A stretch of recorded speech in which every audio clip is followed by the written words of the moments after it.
using Canada as an excuse for why you didn't get funding or you didn't get to hire the right person. Well, I think that's bullshit. I think that ultimately, if you have a great business and you have great ambition and you have a great team and you have a great company, people are going to want to work for you and people are going to want to invest in you.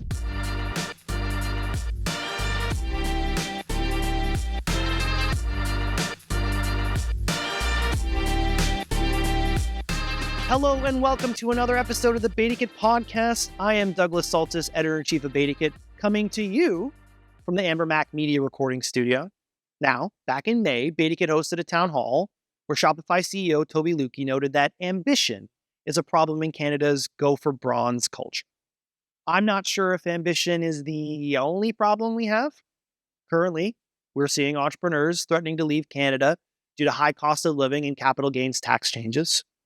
We have Canadian angels saying those tax changes are killing their investment pipeline. Oh, and we're in the midst of the worst year for VC fundraising in a decade, according to BetaKit's Josh Scott, who has reported on whispers of emerging VCs just quietly leaving the space. It is a sharp about face for the brand of Canadian entrepreneurship, especially compared to, say, 2016. But is the doom and gloom legit, or just another spin in the wheel of an ongoing cycle? On the podcast this week, we have Shopify president Harley Finkelstein, someone personally and professionally invested in the state of entrepreneurship, and I would say one of the more doggedly optimistic people that I know. I'm going to ask him if these issues are core problems or if we're simply in the need of a brand refresh. So, does the president of Canada's largest tech company think we're being a little too Canadian? Let's dig in. All right, Harley, I really appreciate you doing this. This is kind of a continuation of a conversation that we just briefly had for 5 minutes in the media room at Startup Fest. That's right, yeah, Montreal. I guess we were talking about, we were just doing a vibe check. I was like, I'm in Montreal. I'm in your home court. I'm at Startup Fest. I want to check in with Harley about the vibes and maybe issues.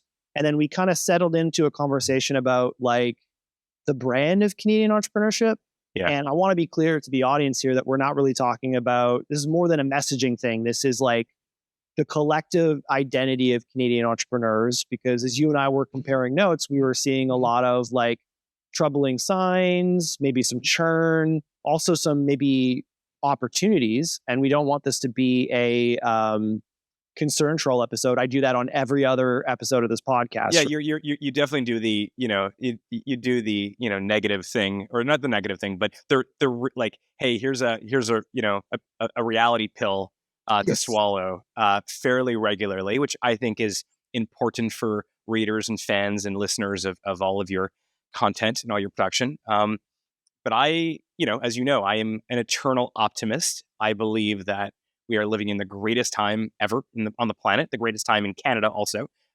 Notwithstanding the fact that there's lots of issues and lots of concerns and lots of problems, I'm a card-carrying optimist about the current times we live in, both here domestically and also around the world. Okay. But you're also, as the president of Canada's largest tech company, you also live in the real and you make decisions and operational considerations upon that. And I think that's why it's such a unique blend to have for this type of conversation. Mm-hmm. So before we dig into some of the things that you're clocking, what's driving the optimism and where you think more energy and effort needs to be, let's just level set. And again, any other episode of this podcast will have me setting up a straw man framing that we beat with a stick. So yep. I don't want to deliver that. I want to. You don't have to. You don't have to do that. I'm happy to sort of deliver my own. Okay, before we get into all the good stuff, it's I don't know, maybe there's another term for it, but I've often referred to as Jewish mother syndrome, which is at least with my Jewish mother, I'd come home with, a particular grade, pretty good grade on an exam. And she'd say, you got 96% of the exam. What happened the last 4%? As opposed to celebrating the 96%, she would focus on the 4%. And my mother's lovely and has always been a huge supporter of mine. But, that was her kind of focusing on, how do we keep getting better? So let's start with that, because I think that is important. So let's talk about challenges of Canada right now. I mean, I have gone on record and said things like, changing the capital gains is not a wealth tax. I think it's a tax on innovation. I think it's a tax on risk taking. I actually think we need to incentivize entrepreneurs to invest in Canada. And I believe the best policy is, to incentivize risk taking, incentivize more Canadians to to take more ambition, to take more risks. And it is not, I'm not the first person to come on your show and talk about Canada's, GDP declining. Our productivity, our economic growth have both been lagging most, OECD countries. I think the capital gains tax only makes that worse. So that's sort of one bucket there. I think in terms of what happened post announcement was the tech community came together against the tax. I posted a poll from, I think it was Angus Reid, that Canadians were opposed to the changes. 20% expect to pay more over the next 5 years. And so I think building and innovating is how we create generational change. And I think we need to encourage investment and incentivize as much of that as possible. I also know at the same time that at least the replies that I received, or the criticisms that I received in response to those messages, was that what about all the aids and all the support for entrepreneurship? I've always been a massive advocate for entrepreneurship. I believe entrepreneurship is the greatest way for humans to solve problems. I've been solving problems through entrepreneurship since I was a kid. You know that story all too well. So I've always been a big advocate for entrepreneurship, and especially entrepreneurship in Canada. And I think making sure more small businesses thrive is important. But I also think the government needs to start talking and consulting with those actually in the arena, as opposed to meeting with, groups of people that call themselves entrepreneurs for X or business leaders for Y. I think that supporting entrepreneurs is on both the government as well as we ourselves. And what I do see right now is that the entrepreneurship is happening in pockets all across Canada. And we do support each other. I mean, you and I met at Startup Fest. Why? Because Phil Talia, who's manages and runs and founded Startup Fest, called and said, "Hey, this is an important event. Can you be there?" And I was like, "Tell me who's going to be there and how many people are going to be there and what kind of impact can I have there?" And he's like, thousands of people. And this is, I just don't. I think one, capital gains is the change is bad, and also we shouldn't just rely on government, but don't put weights on our boots. Like do, if you're going to do something, make it neutral or positive for the community. Don't make it more difficult than it already is. Yeah. Okay. I'm glad we both talked about like the Startup Fest component and why we might be at what is some people might consider a Montreal event. I consider to be like one of the best tech events in Canada at summer camp for Canadian tech. We've covered the capital gains complaint component, but one of the things I really want to dig in on here is not only, the value of having you on this podcast is not only that you are aware of the conversations that are happening amongst Canadians, but what is the impression of the state of our ecosystem externally, right? Because if anyone was to follow you on X, they're going to be seeing you like talking about adding on partners and entrepreneurs from all around the globe. I'm wondering how much of this is, and we started with the capital gains things first, but there's much more going on here in terms of where Canadians are looking to build, whether there's enough capital, and I think I really want to dig in with you the geographical component here. Is there a national identity? What's going on here? But can you even reflect back what you hear from international entrepreneurs, VCs, investors, and other people about Canada? Like, are we? Yeah, I think most of them something that the world doesn't even think is a problem. I think most of them are geographically agnostic, the way I am.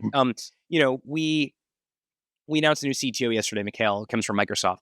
When we were going and beginning to talk to Mikhail, he didn't care that Shopify was Canadian or if it was American. He wanted to come work with us at Shopify, full stop.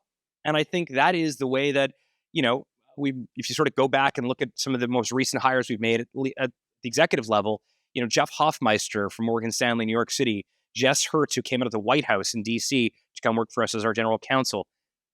Most people are agnostic to this stuff. And actually, I think when it comes to the investment community, they're also agnostic. They don't really care where you're based. Do you have a great company? Do you have great ambition? Do you have great leadership? Do you have a great, growth trajectory?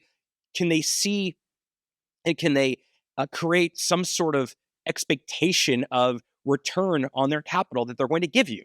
And I think for that reason, businesses now geographic agnostic. I think it sounds so obvious and so common sensey, but be too good to ignore is exactly what every Canadian entrepreneur and company and founder should be thinking about. That's it. You know this. Toby and I have been living in Ottawa for the last 20 or so years. I think he was there for 22 years. I was there for 20 years. I moved there for law school. He moved there for Fiona. And last year, he moved to Toronto. He went west, and I came to Montreal, went east. At that particular point, we could have moved anywhere. We both decided we want to remain in Canada. We like living in Canada. But Shopify has way bigger ambitions than just, like coast to coast to coast of this country. We want to be the greatest company on the planet for retail and commerce, and we want to be able to develop software that helps every entrepreneur and merchant both consider entrepreneurship in the first place and then build really, really big companies and never have to, worry about, is the platform going to support their very, outsized ambitions. We happen to have built this company in Canada, and it's been incredible for us to do so. But I think that, if you are listening to this right now and you are a founder of a startup and you have to raise capital, you have to raise money, you can raise from Canadian VCs or Canadian angels, or you can raise from any fucking VC or angel you want on the planet, because ultimately they are not looking at the geographic limitations of our borders as a constraint on their investment philosophy. Now, if you're talking about a government-backed fund, if you're talking about, the case in Quebec, or you're talking about a fund of fund that's being, that's the largest LP of a fund of fund is the provincial government, and there's a particular mandate to invest. That's a different story. They actually have a mandate to do so. But ultimately, I think most of the best VCs that I know, the funds that I'm an LP in, and Lindsay and my wife and I are an LPs in today, they don't really care where you're based. And I think that is what should be like using Canada as an excuse for why you didn't get funding, or you didn't get to hire the right person. Well, I think that's bullshit. I think that ultimately, if you have a great business and you have great ambition and you have a great team and you have a great company, people are going to want to work for you and people are going to want to invest in you.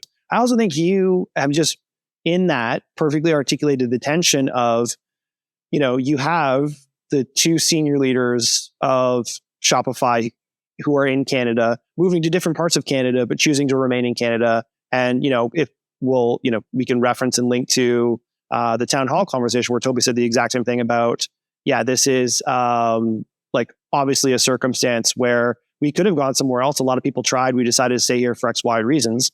That's also a decade plus from now. And I think part of the tension that you have here is that, let me throw this out to you and you can reject the premise, but this is how I truly, honestly collect it. We have a few companies in Canada, Shopify being one of them, that are Canadian-based, globally minded, to the point that you guys have even noted that I think since COVID, your HQ is internet everywhere, right? Like you have, you've adopted that mindset. That being said, for other companies that are looking to try and get to your scale, they're asking the question of, if those checkboxes in the ecosystem aren't here, why are we going to try and grind it out here when there's a possibility like we could probably just move to the States or elsewhere and be that that contingent of Canadian founders based in the Valley doing it there and not need to stick. And some of those you could do that. Look, I was on the board. I was one of the first board members. Like cost of living in these cities that we're recording. First of all, I think the cost of living argument is again has been drastically over discussed and over dramatized. I think the cost of living in New York and San Francisco and Boston and Chicago and all these places that are supposed to be, that people are considering moving to. I don't know. I live in Montreal. I have friends that are artists and chefs and DJs and musicians, and they tell me they live in Montreal because the cost of living here relative to the value and the quality of life they get here is unequivocal. And these are people that can live anywhere on the planet. They choose to live here. So, the cost of living has gone up dramatically across all these major cities. But I think if you want to go to live in the US, go ahead and do so. I do not believe if you want to build the next, Shopify, you have to go do that. I think that's ridiculous. I think you can do it anywhere you want. I grew up in the US. You know that. I was born in Canada, born in Montreal, grew up in South Florida, came back to go to McGill, went to Ottawa for law school, lived in Toronto for a little bit of time when I was articling, and then moved back to Ottawa to go work for Tobi back in 2010. So I've lived in enough places. There's probably no person that has an easier opportunity to move to the US than me, given my resources, but also the fact that I spent a lot of time there. I want to live here. I like this place. I really like Canada. I think the culture here is incredible. The people here are incredible. Last night, Lindsay and I had dinner with Catherine from SheerTex. And on Sunday night, we were with Dustin Jones, who just bought Frank and Oak. And last week, we were with Rami from Essence. The week before that, I was with Don. I mean, don't need to name drop here, but I'm trying to tell a story here. Don Walker. You have a good evening network in Montreal. But these are not great. Like, Don Walker is not a great Canadian entrepreneur. Don Walker is probably the greatest auto parts entrepreneur on the planet. Catherine, like, Lindsay and I were sitting there at dinner last night with Catherine, just like completely blown away by her level of ambition to go well beyond hosiery into the chemicals business to make better hosiery. The fact that Catherine is based in the West Island of Montreal, which is where SheerTex's factory is because it works for her. It works for her. It works for her husband, Zach. It for her particular circumstances, this works well for her. But she's not trying to build the best hosiery company in Canada. She's trying to build the best hosiery company anywhere. And from the West Island of Montreal, if you look at her cap table, she has H&M. She is like some of the greatest, manufacturing fashion apparel entrepreneurs on the planet. So yeah, I one of the other things that Toby said in that town hall that I thought was amazing, he said, we have to stop comparing ourselves to the US. I really agree on that. We are a different country. We make different choices. Let's just be like Canadian, own that. Like, there's so many good things that come from that. Let's stop comparing ourselves to the US and frankly other countries and focus more on like supporting what we have here, helping others thrive. I mean, Essence is one of my most favorite retailers on the planet. They're not on Shopify. I lament that. I hate that Rami is one of basically my next door neighbor here in Montreal. I think that company is incredible. Even though he's not on Shopify, I still want him to build an incredible business. Even though Dax and Shopify Lightspeed are sort of quasi competitors, or at least some people think so, I don't really care. I want them to be successful also. So I think rather than playing this game where, for us to win, someone else has to lose, that's like, that's zero sum stuff. Like, I'm a positive sum person, but I am consistently and constantly blown away by the people that I meet here in Canada that are building world-class companies, and they really like doing it from Canada like I do. I'm on the same page with you, and I think it's a strong message coming from a person like you. And I do think, and I fully acknowledge that it's part of my responsibility to almost forward the navel gazing a bit, because it's our job to track the deltas between progress. And no, I think you should also call it out, right? I think like part of your job also as, one of the most important journalists in Canada, and certainly for Canadian technology, which, I'm not trying to flatter you, but that's the truth. I mean, you said at the epicenter of this. I think you should call out the fact that, hey, there seems to be way more acquirees than acquirers here. Mm-hmm. Why is that? Hey, there seems to be a lot of great Canadians that end up moving to the Valley or end up moving to New York because they believe it's a better. You should call that stuff out, and then we should have like high quality discourse and debate on why that's happening or not happening. I'm just saying, from my perspective, I don't think that's necessary. I think that I can live anywhere in the world, and I really want to live here. I want to live in Canada. I like it here, and I think that if often, the response to that is, well, yes, but there are of course there are sacrifices. There are sacrifices to make anywhere. I don't think one of the sacrifices that we have had to make at Shopify because we live in Canada is funding, is ambition, is customers. I mean, Shopify is a great company, business on a global scale, not on a Canadian scale. And I think that's how all of us should be thinking about this stuff. Okay. It's duly noted. I will say, like, there are some things here that again, we still track that, like the fact that you had mentioned Lightspeed, and obviously we're having a conversation with you, Shopify, two of the only prominent startups to go public and stay public in the past 10 years. I still think those are some of the problems that we look, I was with Phil Fair, who's the founder and CEO of one of the largest payment companies in Canada. And he's going through a go private transaction right now. Yeah. There's a lot of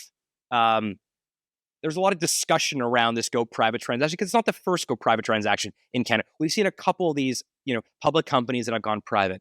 We've covered almost like a baker's dozen just this year alone. Right. So that is disproportionate to the privatization. I think, I don't know the data, that seems disproportionate to it. Now, I don't know whether Nuvei, Phil's company, should go private or not. He made that decision. But I think we are sort of using a little bit of like, well, look, if you go public, you end up doing that works for Nuvei. Nuvei believe that they're better suited to grow longer term as a private company. But the flip side is, I spoke to Vitaly from StackAdapt yesterday, Murchison from Ada last week. The guys from Super are doing really well. Josh at Flash Food. These are all companies that I don't know if, or I don't know when they'll go public. I assume they will at some point.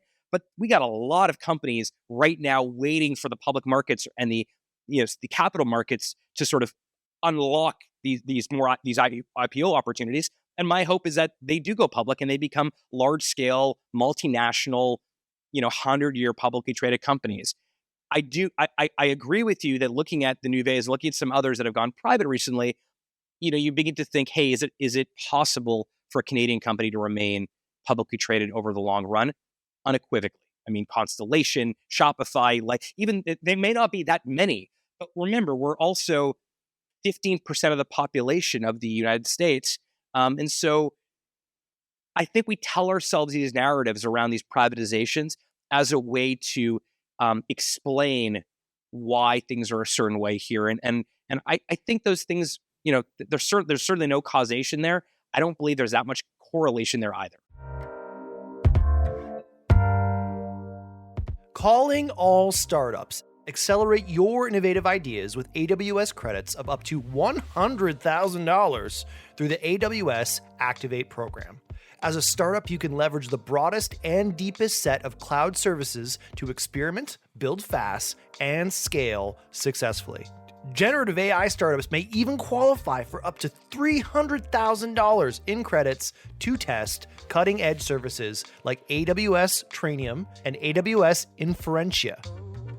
With AWS, access technical expertise, go-to-market support, and resources to prove your world-changing ideas are possible. Join the platform today, trusted by 96% of AI and ML unicorns. Apply for AWS credits today at aws.amazon.com and tell them BetaKit sent you. The BetaKit podcast is also brought to you by Float Financial. Managing business finances can be a headache. Expenses, payments, approvals, it all takes time away from what really matters, growing your business. That's where Float comes in. Float offers smart corporate cards, spend management products, high-yield accounts, and other financial solutions that are helping over 3,000 Canadian businesses like Clutch, Neo Financial, Nix, and Makeship save both time and money. This week, Float is launching an exciting new product called Bill Pay to the market, making accounts payable faster and easier. To learn more about Float and how you can make your business's money move easier, visit floatfinancial.com.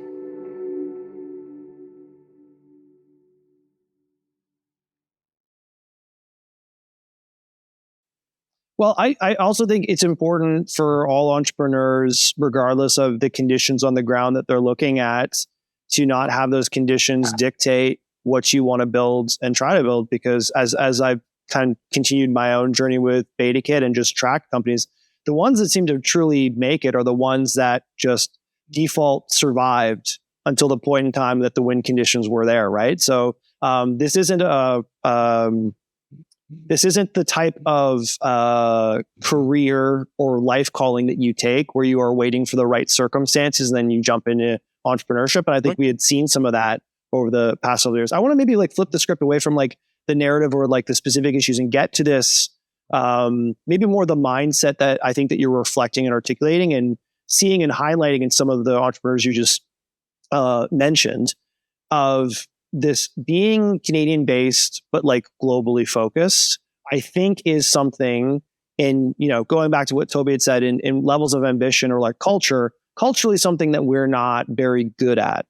So I'm wondering if you can let's operationalize this, President of Shopify. Let's give some real clear prescriptive kind of either framings or tactics or things that you would recommend to the early stage entrepreneurs who are either looking up to you or some of the other entrepreneurs you mentioned, of like what they should be doing to strike that balance between Canadian based and globally focused? And I'll add here that by the time this episode drops, BetaKit will have released some news about the C100, some of their new programs and cohorts. They obviously do the 48 hours in the Valley initiative, and they've expanded their mandate this year along with the new executive director. I know that you were involved in that in the early days. I'm not sure if I was on the board of that in 2014. I was like one of the first board members. Look, I that's actually a really good fractal for this conversation, because I think the reason I joined the C100 and joined the board in 2014 is I think at that point it was different. I mean, that was 10 years ago. Like 10 years in sort of tech land, it's like 100 years in like, it's like the doggy years kind of thing. Yeah. At that particular point, it was really important for us to have a bridge between what's happening in Canada's tech ecosystem and the Valley.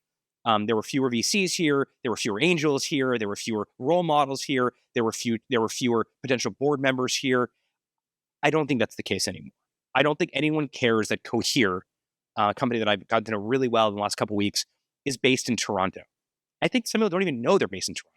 I'm not sure people know Shopify is based in Canada. A lot of our users don't even know that. And again, back to my earlier comment, I don't think they care. So tactically and operationally, a couple things. If you are looking to raise money from the person or the people that you believe can give you the most amount of value. Who cares where they're based? If you have to do a 4 a.m., phone call or Zoom meeting because they're located in Japan, suck it up, deal with it. That's what you got to do. From a customer perspective, especially if you're building software, hardware is a bit different, but especially if you're building software, your TAM should be anyone on the planet who could or should consume your product. From a management team or your first couple of hire perspective, Vitaly from Stack and Dev told me that he met his co-founder on, I think it's like techcofounder.com or something. It's like this like sort of dating website, not really not non-romantic website that match makes you co-founders. And he's now running Stack and App, by the way, from Chelsea outside of Ottawa, like in the Gatineau Hills. So I think that if it shouldn't just be you listen to me and say, well, Harley said it. Forget what I say. Look at the actual realities of it. Look at the companies, look at the products you are using, look at your iPhone, your smartphone right now, look at the apps you're using, look at the technology and the hardware you're using. Most of the stuff we are using, you don't actually know where it's based and you don't really care. I'm old school a little, so I still use a Moleskine notebook. I have no idea where Moleskine is based. I think maybe it's based in Europe because it's a bit of European. Vaguely European vibe, yeah. I have no idea. I'm also using my, Firebelly mug, which is my little tea company, because I think Dave Siegel, who now lives in Toronto, lived in Ottawa, makes the best products for us like that. So I think the approach should be in the same way that you should think about building a business that is, too good to ignore. You should think about the decisions you make in the early days as what is the best thing for the business, not what is the best thing for the business asterisk for a Canadian company.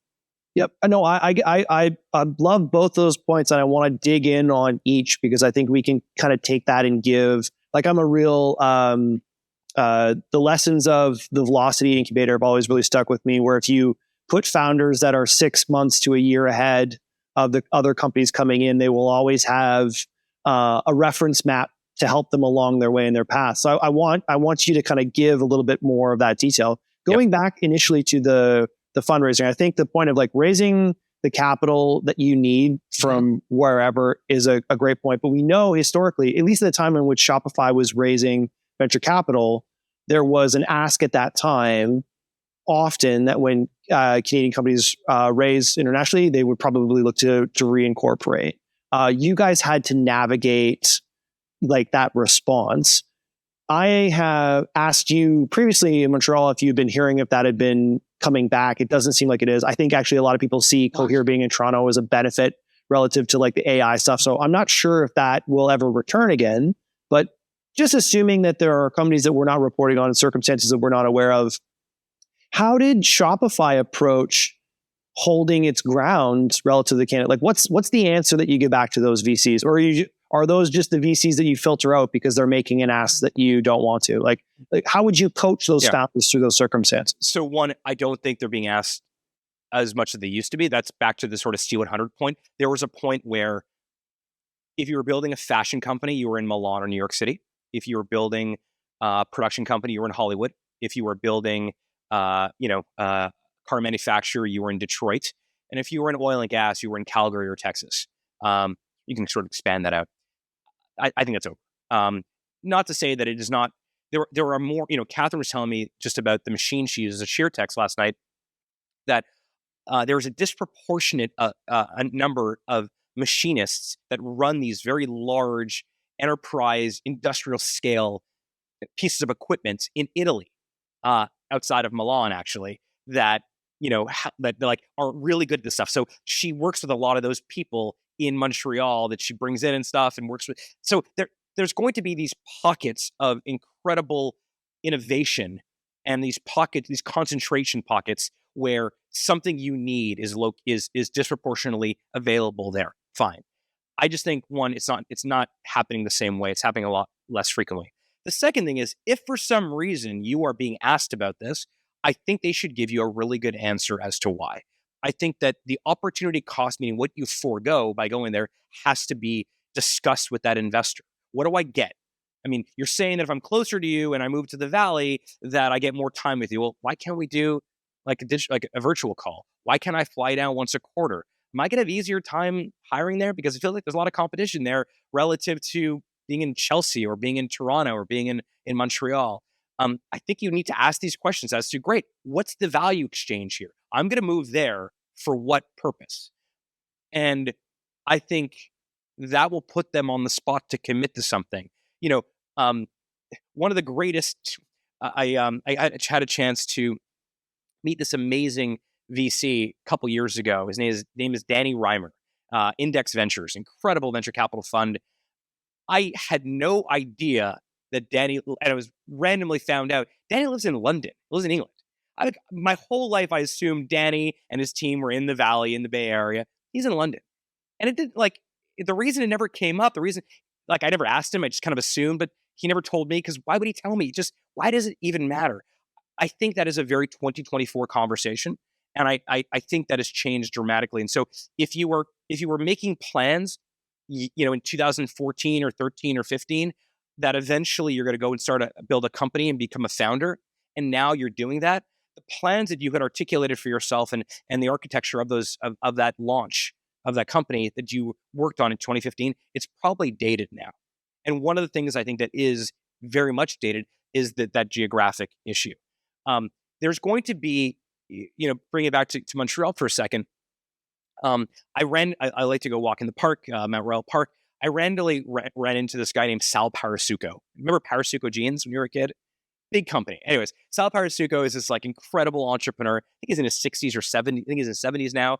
And I always heard of Parasuco. Anyways, we end up bumping into each other a lot, and we take these walks together. And he tells me about the Montreal, what he calls the schmatza business, the apparel industry. And we talk about Buffalo Jeans and American Apparel and Algo Industries and Aldo Bensidou and all these amazing. So clearly, if you want to have more of those run-ins and you are building a fashion brand, Montreal is probably a good place to do so. In the same way that if you're going to go into corporate finance, running into people on Bay Street probably makes sense. But is the marginal value of that, how does it compare to the marginal cost of what you forego by moving there? That's the equation you have to do.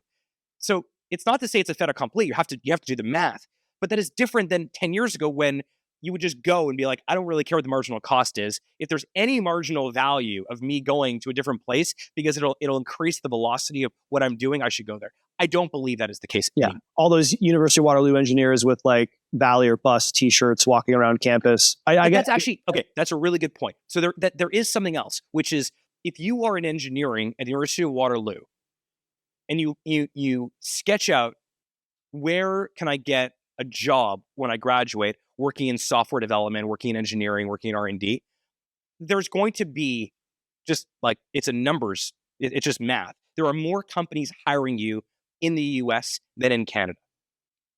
But that doesn't mean that there are not a lot of companies also potentially hiring you in Canada too. So I think this is sort of where the the narrative becomes rhetoric, that becomes folklore, that becomes like the rule of engagement, which is so I'm graduating Waterloo, therefore I must win to the Valley. You could also come work at Shopify. And honestly, we'll work from anywhere. We don't care where you work. More and more, a lot of these other companies are also becoming, I think the remote thing entirely is off the table, but there is more flexibility now where you want to go. And so I think it's healthier thing. And I think all of this is better for Canada. Think about Shopify from just our leadership team today. There's a few of us in Canada. The vast majority of the team is now based in the US. Again, I talked with Jeff, and our CRO is in Texas. Leadership team, you mean, not our leadership team, our tech team, exactly. So Shopify now, when we want to go and add someone to our leadership, if we want to create more talent density at the leadership level of the company, the talent pool that we have to work with today is the total talent pool of the world. Time zones are obviously a little bit challenging, but you can get over that. But Mikhail lives in Seattle, and that's like great. And like we don't really care where he lives. We want to work with Mikhail. He wants to work with us. The Canadian thing almost has nothing to do with it. And that's what I would say, whether you're a startup, whether you're a founder, that you're just getting started, getting some momentum, or you're starting to get a little bit of scale and you're at a Series A or Series B, think about your ambition on a global scale. Think about your talent pool on a global scale. Think about your customer base on a global scale. Everything gets better. I wanted to, and obviously, like we can track the graph probably through BetaKit stories over the last decade of Shopify's getting more and more comfortable with doing that, and that momentum that you've developed, so that it is probably as easy for you right now as for any other global tech company. I want to get to that idea of collision before we go to like the total addressable market stuff, because I think it's important to discuss too. And those, you were talking about collisions in terms of like where you want to be based and what you want to do. You were also giving some, I think, and with respect, Harley, easy for you to say now, harder for founders earlier in their journey of like telling VCs what to do. And I think it's so important to lock in on, because I'm of a firm opinion that you should be vetting these people as much as they're vetting you for investment. Do you think that gets easier if these entrepreneurs are spending more time in the places where the capital reside, getting more familiar with the people that they're dealing with, so that the requests are being made, they're a little bit more comfortable vetting those demands? Like, is this some of the evolution we're obviously talking about, like the difference over 10 years, a post-COVID era making remote more easy, those asks not being there? But I'm assuming some of that is just, you got to be familiar with these people so that when they're maybe making an offer that you're not comfortable with, you can counter offer or navigate that, right? Like, do you think that? Look, I think the serendipitous run-ins obviously are easier with proximity, but I think relevancy is far more valuable than physical proximity. So if there is a particular fund or investor or partner or customer that you want to get close to, find out how to be relevant to them. Find out how to enter their chamber of influence. And that may not necessarily be a run-in at a random coffee shop. That may be a blog post you write. That may be a video you post. That may be a talk you give. That may be a mutual connection that you've just figured out actually knows that person also. Start a podcast. What's that? Start a podcast. Whatever it might be. I think that relevancy is far more important than physical proximity. So, for example, if right now you are listening to this and there's one investor that you really want to get in touch with, you can go figure out where they hang out, what coffee shops, what gyms, where they do whatever. You can figure that out. That's fine. Or you can figure out, who do you know right now that also knows them? Because by far the greatest introduction, this is well understood, I think, across most of our industry, is a warm intro from a very strong reference. And I don't think proximity helps with that very much. I think what helps with that is, first degree relevancy to the person that you want to actually get money from, or second degree relevancy, someone that is close to that person that you happen to feel like you have some relevance or some, connection to. I think that's the way to do it. Let's go to the go-to-market stuff now, because Shopify, obviously, the joke that not a lot of people realize that it's Canadian. Probably not people realize that the commerce that they're doing is powered by Shopify. Well taken. But we know that there are, specific verticals or industries in Canada filled with Canadian entrepreneurs where there is a different type of geographical barrier and you think about like ed tech, fintech, health tech, where it's not easy for those companies to be based in one region and go global. And often, particularly in the case of like health tech, by way of example, they probably started their entrepreneurial journey, their problem solving mandate to solve problems here in Canada. I also know that you are an LP in Simple Ventures, where you've been looking to bring things that are not in Canada to Canada, and there's like a process for that. I want to ask you if you feel like for these Canadian entrepreneurs who might be a little bit too focused on how Canadian enterprises are too slow, they don't spend enough, or Canadian procurement from the government isn't where it should be. Is it your strong recommendation that they approach this like every famous Canadian comedian, where you get big in the US first, and once you have that brand recognition, then you can go back and sell to the Canadian market? Is that just the playbook in 2024? Because there are some instances where you, even if you are software, you just can't build here and deploy everywhere, right? Yeah. By the way, I've always hated that sort of line of thinking. I know that a lot of Canadian musicians say that. I know a lot of Canadian comedians say that. I know a lot of Canadian entrepreneurs say that. Go get big in outside of Canada, and then come in, and you basically need to be endorsed by the Americans for the Canadians to respect you and appreciate you. I never liked that. Like they're willing to cut a check faster here. Yeah, which is I mean, meaningful for business. but I don't think that's because of the American versus Canadian thing. I think it's because you have found like someone has demonstrated product market fit. It just happens to be the market that you've figured out product market fit is in the US. You can do the same thing here in Canada. I mean, I had friends on both sides of the border when BlackBerry was becoming, the predominant, smartphone. Most of my friends in Canada had it way before my friends in the US. It took many years, and obviously, that they didn't wait for the Americans to like before they brought it here. So I just, maybe that's true in some industries. I don't really see that. I do think, however, though, that if you use the global lens of I want to win this particular market, if it's retail, or there's two major trade shows in enterprise retail: National Retail Federation Big Show, which is in New York, Javits Center every January, and Shop Talk, which is in Vegas, I think in March or April. Everything happens there. Now, it happens there because New York and Vegas are easy places to get to. A lot of flights go in there. You have these big event centers. But when you go there, I don't think you put on this I don't think you should be putting on this I'm in America hat. You're at the largest relevant trade show for your particular industry. That's why you're there. And if that trade show happens in, Germany, or it happens in Buenos Aires, or it happens in, Barcelona, you should go there too.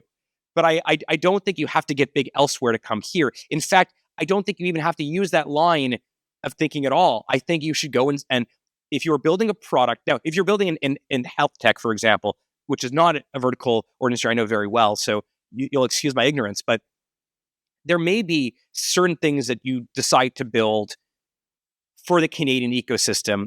Sheldon Ellman built a company called Medisys, which was sort of concierge medicine, ended up selling it to TELUS Health a couple of years ago. TELUS now owns it. I think it's called TELUS Health, at least in Quebec. That obviously was a product built for the Canadian system because it was built with Canadian doctors in mind, built with socialized medicine in mind. So obviously that product, that business was built for this market. But unless you're building something for a particular market, which I don't have that many examples of that. Again, going back to some of the people I talked about earlier, Catherine at SheerTex, Rami at Essence. I'm using these examples because these are not Shopify stores. I don't want this to be about Shopify. Can I even just pause there and say, can we use the example of like something like Simple Ventures, which is like a problem-solving mechanism to bring things to Canada? Like, how does that align with what you're speaking to? Because we did a Simple Ventures focused podcast, and we're speaking to like the need of, like, there is a, for certain industries, for certain sectors, there is like geography matters for things that are generally not purely software, right? Is there another side of that coin there where you're you recognize there are things that we have to pull to Canada? Yeah, but I mean, the way that I look at Simple Ventures, the reason that I think it's a great idea and that I want to be involved in is because what it's doing is it's reminding people that there's also a market here in Canada. Not that the market's in Canada. That like, hey, just so we're all clear here, there's 40 million people that live here. even though, on a per cap basis, GDP is declining, this is still a very good market. If you win this market, it's also a good thing. But I don't think that should be like, that isn't the, that's not the end of it. What we're trying to do with that particular model is just remind people that this is also a good market. So Shopify has always been dominant in the US and Canada and the UK and Australia and New Zealand. Those were sort of our main core geographies. English speaking, they all sort of had a very similar penetration of total retail being on e-commerce. It's just credit card penetration was high in those places. So that is a little bit slightly different, which is not necessarily build for Canada, but it's a reminder that this is also a very good market. Okay, so that you're actually you're capitalizing on the market opportunity that you're identifying, and it is Canada. Okay, I think that's a fair point. I mean, it's a little bit like it's a little bit like shaking the tree and like showing like people, hey, there's still fruit here. Also, we can talk about global Maxima. We can talk about building internationally and not having geographic borders. But you should also recognize that like there's a lot of really great consumers here that are looking for great products, and we can get people building for that. That's a good thing also. Okay. We've got about 5 minutes left. And I know you're probably tight on time. So I want to, and I also think that you've done a really good job here through what you've articulated, but also just who you are as a person and how you exist, hammering at some of those encrusted narratives or frameworks that we feel are kind of like slowing things down, right? Like this is the brand polish thing that we were talking about before. But there's another aspect to, I think, and again, I'll use the framing of you personally, and then I think what Shopify did, particularly in Ottawa, and I think broadly is like paid attention to in Canada, where, there's a reason why other ecosystems have developed flywheels and network effects. And from the earliest days, as someone who was working at RIM and before working at RIM in Ottawa, recognizing that community of entrepreneurs, there was no community. It was a previous generation of exited individuals who were very bitter about having to really go it alone, or that's how they felt,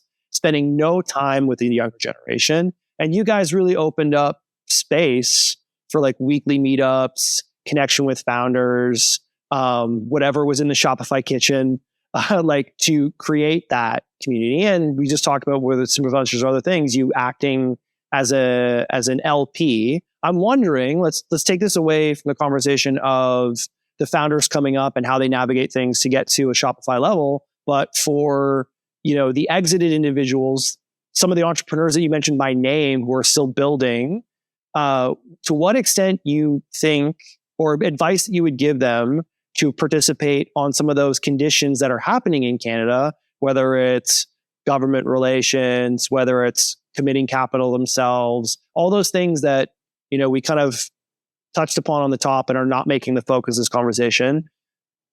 What level of responsibility do you feel to participate in the ecosystem as an ecosystem, and what guidance could you give to others, or maybe a call to get involved? Because, going back to the town hall, part of the reason why everyone was there wasn't just to see Toby, but it was also to get in a room together and kind of figure out, really, particularly post-COVID, things have slipped a bit. And they certainly have.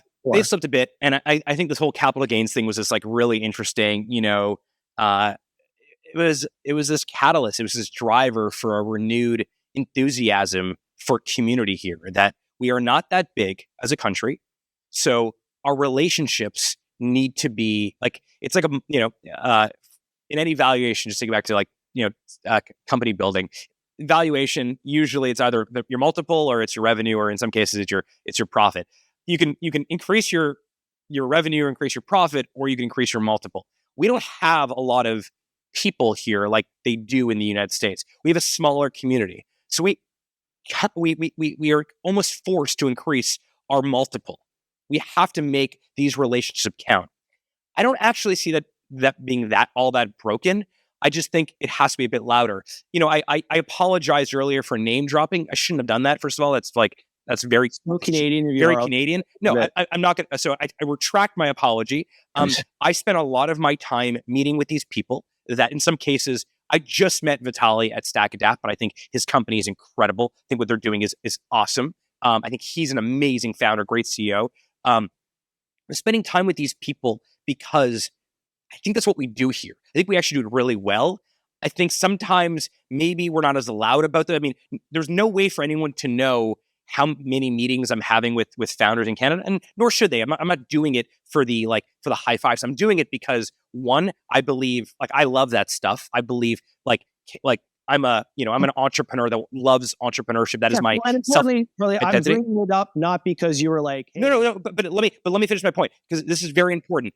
I think it is happening.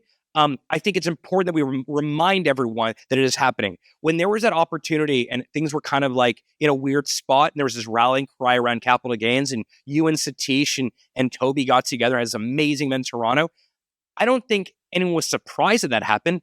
It was actually more of a reminder that we have an incredible community.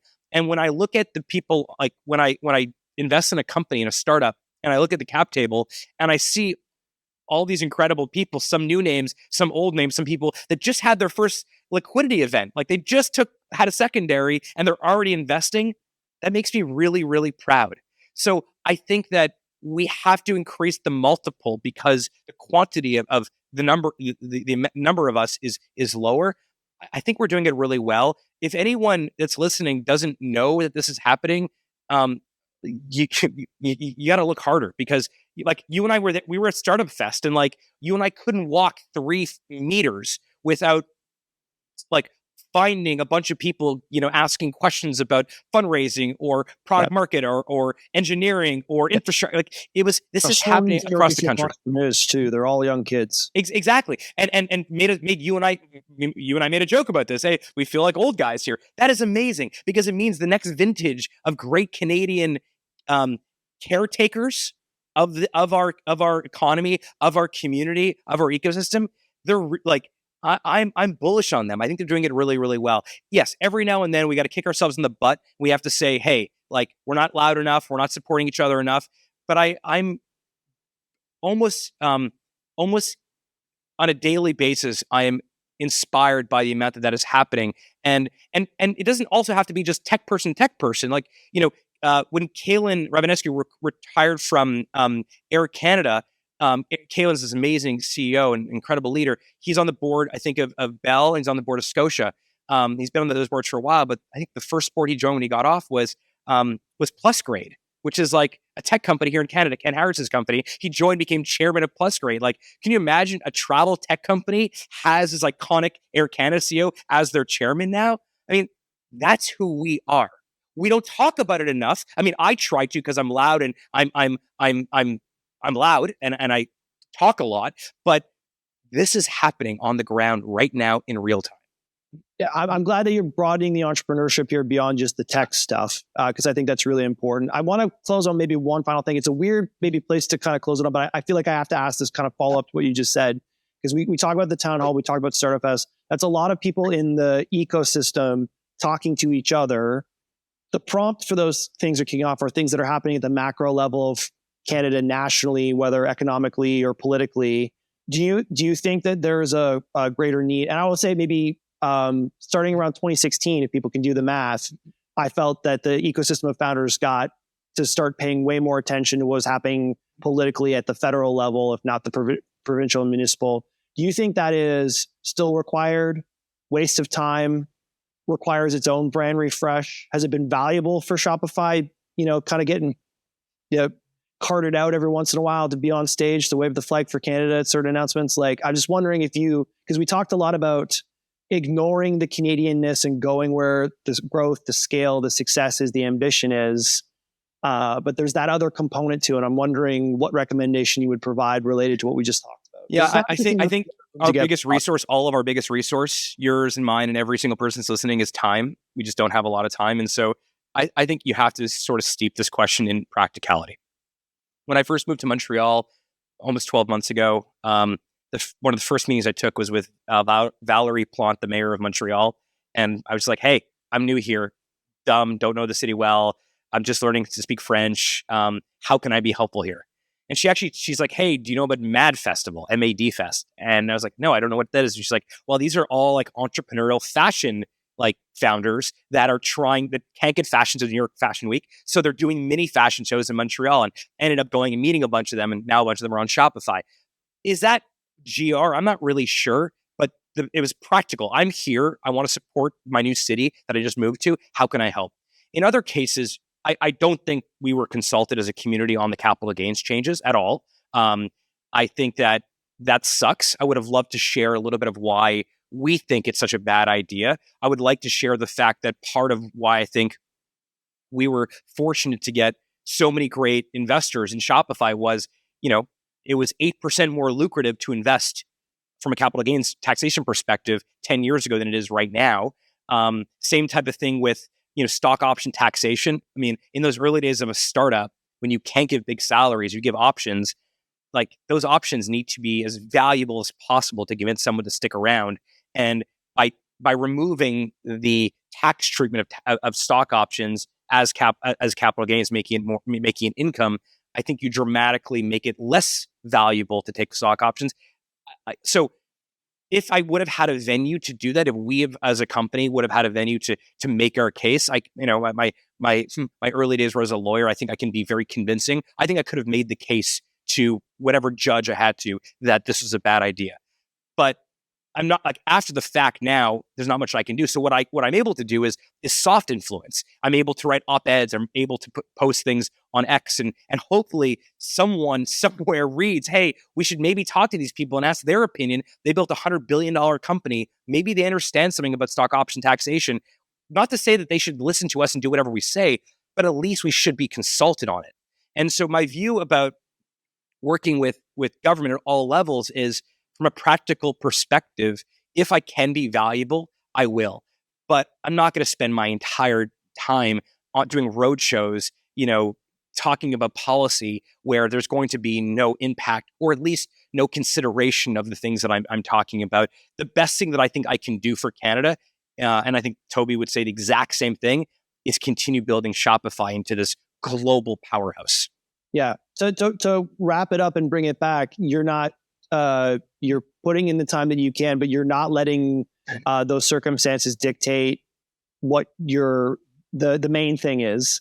But you didn't do, and this is a personal choice people can make. You didn't take your ball and bat and immediately say that you guys are moving to the States. No, definitely not. Now, look, the most important thing is to keep the most important thing the most important thing. And the most important thing for us is building this incredible business, this great product, this great company, and continuing to, you mentioned this earlier, we're at 11% of all e-commerce in the US. A Canadian-based company is 11% of all e-commerce in the United States. The larger penetrated, checkout is Amazon. Let's keep building that. That's the best thing that I can do, because that has a direct relationship from time spent and effort into impact. And I think we're going to keep doing that. Okay. So ignore the age-old cultural wisdom. Stop being so Canadian. Continue to be Canadian. Go where the money is, both customers and investors, and put some time back in your local community if you can. Anything else? I mean, if I can be helpful in any way, if you need a good old, dose of Harley ambition, kick in the butt, let me know if I can be helpful. All right. I appreciate the time, man. Thanks. Appreciate that, Douglas.